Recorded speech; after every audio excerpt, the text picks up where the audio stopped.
Hey everyone, welcome back to another video. Today I'm back with another Accenture job update video, and in today's video I'm going to share with you guys an amazing opportunity with Accenture in the record to report profile. What is the job role? How you guys can apply for this role? What are the eligibility criteria? Each and everything I'm going to cover in this video. So sit back and watch the video till the very end.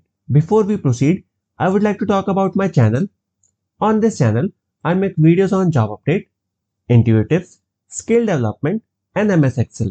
So if you guys are interested in any of these topics, consider subscribing to my channel. In the description of this video, I have given you one link. When you will click on that link, this web page will open. On this web page, all the information related to the job role is given. So the role for which Accenture is hiring is Analyst Record to Report. If you drag a little, you will see they have given you the entire job description. So the skill required is Record to Report and specifically account reconciliation.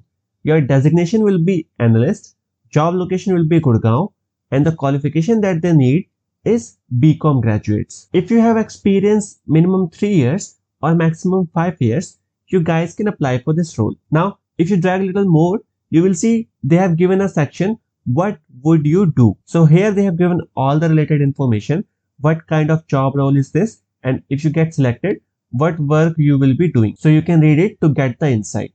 Okay, now they have given another section called what are we looking for. So this is the skill set section.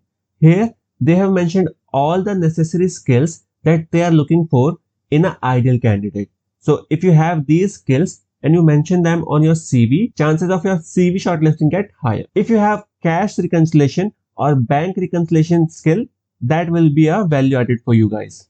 Okay, now if you drag a little more, they have given a section of roles and responsibility, so you can read it as well. This will give you more insight about the job role. Okay, now let's talk about how you guys can apply for this role. On this web page, they have given a section apply now. You just have to click on this. This new web page will open. If you are already registered with Accenture portal, what you can do, put your email ID, password, sign in and apply for this role. In case you are not registered with Accenture, what you can do, you can click here on start application. This new web page will open. Now you have to input your email ID, verify it, put your first name, last name, country, create your account, and you can apply for this role. If you want to prepare for your interview, you guys can check out my record to report playlist. I hope this video will be useful for you guys. Like it, subscribe to my channel, and I will see you in the next video.